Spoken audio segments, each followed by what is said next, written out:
want to see an aerial. All right, chat. So here we are. Let's go a bit further. Okay, so this is a good, pretty good breakdown here. I can get a better one. Actually.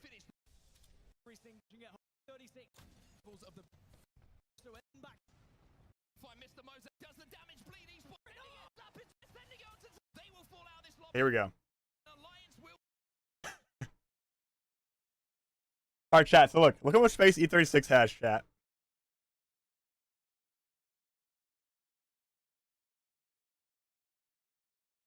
Yes, it was a throw that they jumped off this early.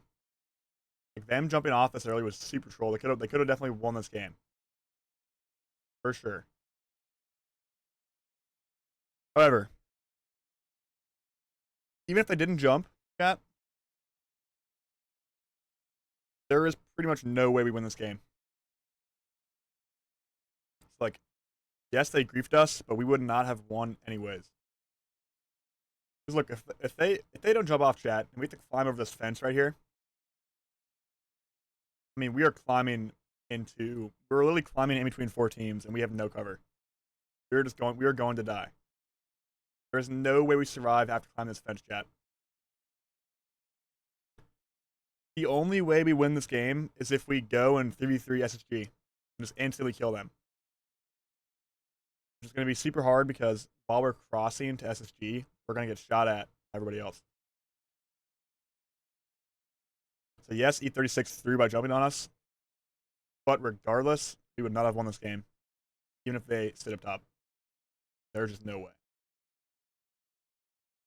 The only winning play was for us to int SSG, which was like, that'd be a really hard fight to win.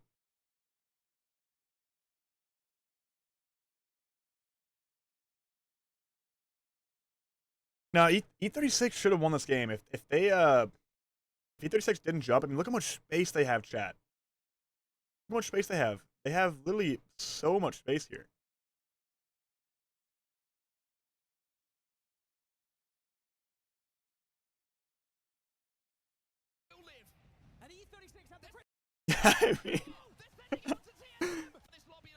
I mean, them sending it is crazy. Look at this. Look at this POV. Oh my god.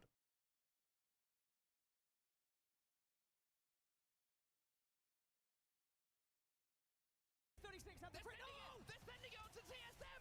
TSM have to hold. Reps will go down. Verhulst down. Snap, it's all up to you. Can you clutch for TSM as a solo?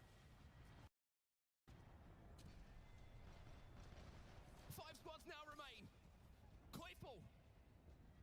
TSM. The most impressive thing about this SSG win is they swung Guild and just destroyed Guild. Like, they just absolutely destroyed Guild in 3-3.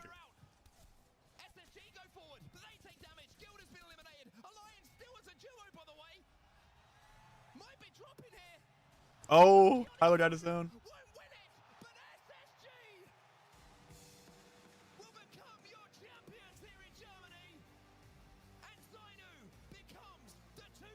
A lot of people talked about how during the celebration, Koifel just didn't show any love to Phony at all. Like Koifel just didn't even acknowledge Phony.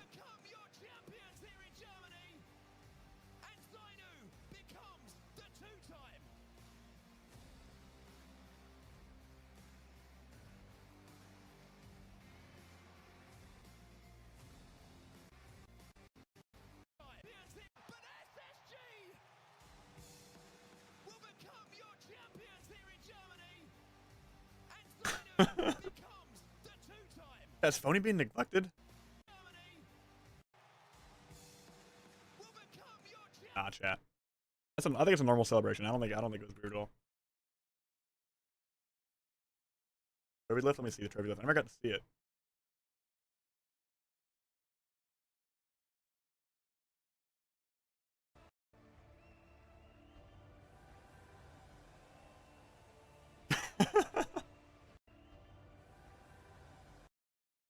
Tiny, you scumbag.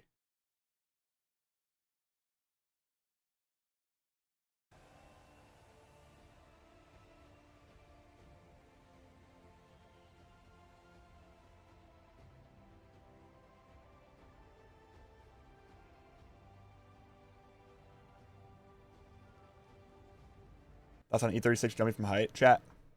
I mean, chat, I'm pretty sure even if they didn't jump from height, chat, we would not have won that game. There's no way we would have won that game. That zone pull was too close to the wall. Or it was too close to like the building. I don't think we would have won that. I don't think we would have won that game, chat. I've watched like E36 would have just killed us from. If they had sat up there, they would have just looked down at us and killed us. Chat, I think the only way we win that game, chat, is if we have to int SSG or int the team across from SSG. That's the only way we win that game. Like there's two teams on low ground, and we'd have had to basically take one of the low ground spots because our fence where we were playing was not gonna win us that game. There's no way. Like, chat, people act like if E36 didn't jump, that they wouldn't have been able to see us and just instantly kill us if they didn't jump. Like we would have not have won that game because they could still see us if they didn't jump off. If anything, chat, E36 jumping off gave us 3 more KP before we died, which it wouldn't have changed our tournament placement, but I don't know if E36 would have won that game from height. E36 might have won that game. I will say that, but we probably weren't going to win either way.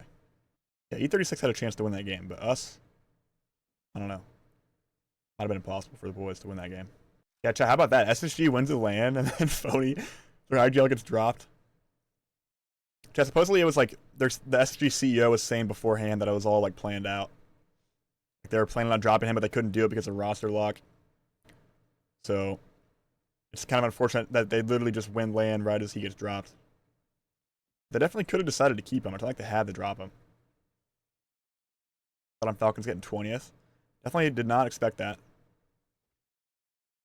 I did not expect the Falcons 20th place. But I think, like, dude, I feel like if that team thinks they don't have the chance to actually, like, win the land, they just give up. Or, like, either we have a fair shot at getting first, or there's no point of playing at all. Like, what's the... I feel like their mentality is, like, if we can't get first, why even play? Like, don't even... Doesn't matter if we get 20th. Doesn't matter if we get second or 20th. They don't care. If they don't get first, it's like... If they don't believe that they have a chance to win, I feel like they just completely give up. Because they're just so, like, their expectations are so high to where it's like, if they don't get first, they literally do not care what their other placement is. If it's not first, it doesn't matter to them. You know, like, match points, since I feel the most consistent team can upended by a random win. Yeah. Yeah, no, the best team does not always win. Yeah, you have to understand, like,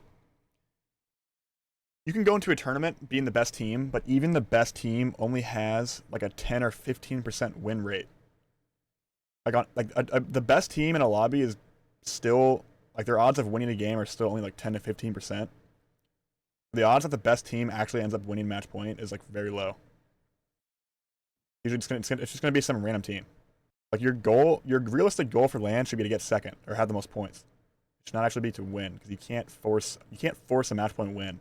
Like I definitely wouldn't say SSG was the best team at that LAN. I think GG was the best team at that LAN. Gaming Gladiators were something else that LAN, chat. My God. They came out of nowhere. I mean, bro, Light and Blast. I don't know where these two dudes came from, but they've been freaks. Chat, it was very sad. We lost a fight to Gaming Gladiators early game during the game that ended in Northpad next to the Nuts. And if we had won that fight, chat, we would have won LAN because we would have had 50 points when we won that Stormcatcher game. We just lost a 3-3 to GG, which was really sad. We had purple armors versus blue armors too, and we had crypto EMP advantage. It was really, really bad. We would have won. We would have won if we'd killed them that game. How to rate TSM performance overall? I'd say it was pretty good. I don't think we were the best team. Definitely weren't the best team. But I would say we were like... And you could argue that we were the second best team throughout the LAN. Just like on average. Behind GG. Like the order of like the best teams at LAN it goes like Gaming Gladiators was the best team. And then second's either us, Alliance, or Moist. I think about Moist, chat is Moist just bombed finals so hard, and that's 2 LANs in a row they've bombed finals, man. Like you gotta wonder what's going on over there. I haven't watched Moist's VOD back, but they were chat. I thought for sure Moist was guaranteed top 2. I mean, I was talking to Walty, like he thought he was getting top 2. Everyone was confident that team was gonna do so well at finals. Yeah, everyone's definitely calling Moist a group stage team now. No, Moist definitely has earned that title, for sure. People will be calling Moist group stage warriors, which is really sad because their team, like, Like, they put in so much work, and, like, they grind so hard that it's, like, I can't explain why they don't do well in finals. It doesn't make any sense to me. Alliance did choke. Chat, did you guys see how Hackus fell off the last game? Alliance could have won that last game, too. I think Hackus fell off the zipline, or, like, fell down on accident and died early. That's pretty wild. They could have won it 2 in a row, which would have been nuts. He died his zone? Bro, I swear he fell off. Yeah, he tried to hit a box and hit the zip. Yeah, that's what happened. And he just fell off and died. Still loses there? Maybe. That's for Japan, hard AF. Dude, not from the US. I think the US might have open entry right now. Yeah, I saw that Drago plays. I saw that they just inted face because they wanted to end the tournament, which is kind of weird because they could have won that game and then give themselves higher odds to, like, definitely didn't make sense what they did. But chat, listen, when you're 10 games deep and you're in like 18th place, you are not making logical decisions anymore at that point. You are like, you don't trust yourself at all. You think you're a failure. You're just trying to get by. So you got to feel for E36. I mean, they're struggling. Like, it's like a negative snowball effect. If you're like, if you do poorly for like 7 games in a row, it's so hard to bounce back. You have to have a complete mental reset in the middle of a tournament, which is like completely change your strategy in the middle of a tournament. It's really difficult. How Falcons are feeling? I mean, probably. I'm sure after like 8 games, they were just feeling pretty destroyed mentally. Probably after like 5 games, really. Thank you, Jesse. Chat, I'm curious what the character meta is going to be like. I'm curious what the character meta is going to be like at Champs, because we're going to have there's going to be a new season coming out. I'm sure Crypto gets nerfed. Crypto will definitely get nerfed. I think if Crypto gets nerfed, chat, it's about to just be Newcastle meta. So I got to practice Newcastle. Like, there might be a world in which I don't play Bangalore and just play Newcastle instead.